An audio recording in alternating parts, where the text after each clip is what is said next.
For more on this, I want to bring in former senior advisor to President Clinton, Richard Socrates. Joining me also from Washington and D.C. is conservative political editor Keith Koffler. Good to see you guys. Thanks very much for joining us. Richard, let me kick it off with you. Your thoughts on the Iran vote?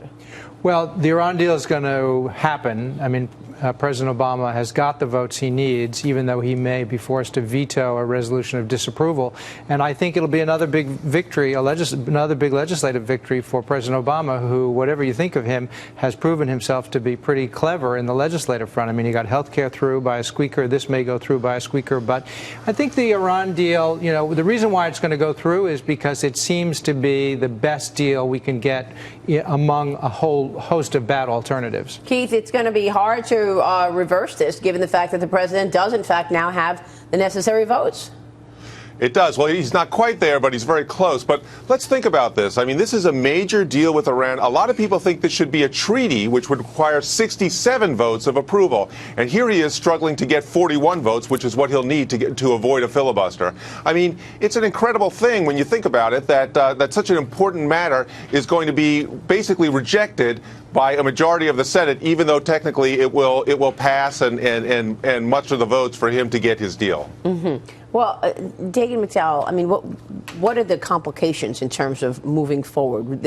It's really free to move past any objection for the president at this point. Right. This is a done deal, and it will, however, it's the next president's problem as this deal is implemented, as Iran's coffers are filled with money, as the embargo on arms sales to Iran falls by the wayside. Well, and Donald Trump said over the weekend, right, that he's going to make it a great deal.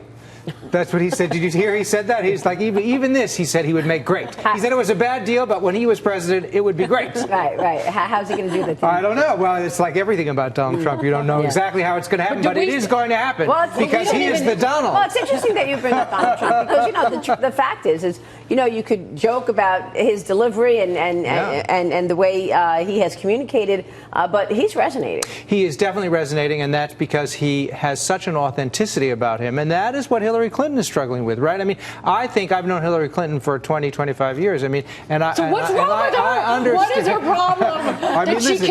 She can't be a real person when she gets in front of the press or camera. I think that she is being actually much more authentic than, you know, she has at different times. But she has a historically plagued relationship with the press. The press go at her like they go at nobody else. But I think now, you know, she does best when she's an underdog, and she is starting to take on a little bit of that underdog status, especially in New Hampshire. I mean, I believe that she will be the nominee, and I believe she'll be elected president. I think nobody has the depth and breadth of the support that she has. But if she's perceived a little bit as an underdog in New Hampshire like she did last time, it may be good for her. Keith, how do you see it?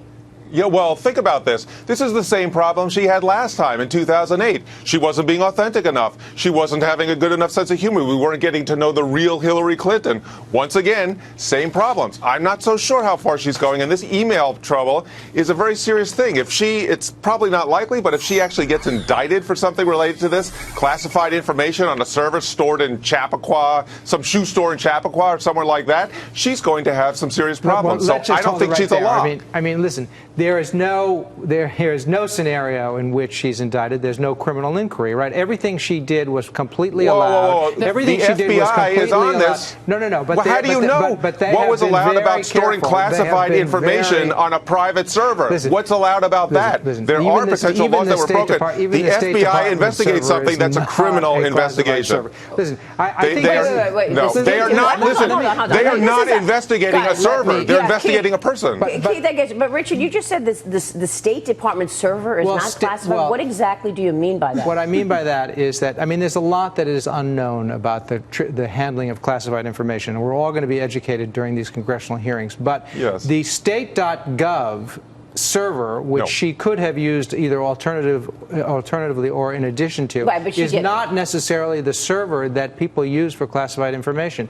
So this whole idea, I mean, first of all, let's understand that nothing she shared over her private server was marked classified. Actually, they were irrelevant, totally irrelevant. But they were later, completely irrelevant. This morning, the New York Times can I say something? About 2 emails that were classified at the time. Well, that is news to me. I mean, I haven't seen that reporting. if it is tons of classified information. But everything she did over the server was allowed, and she did not share any classified information. I don't know if that's true. It does not matter whether it was labeled classified or not. It was classified information.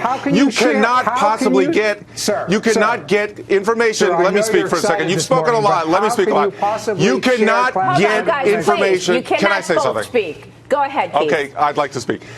You cannot, it is technically impossible to get information labeled classified onto a private server. You cannot do it. It's a red herring. It has nothing to do with this. Richard, what she did was she put classified information, communicated in classified information many times over that server, and she had to know it was classified. It's a big problem.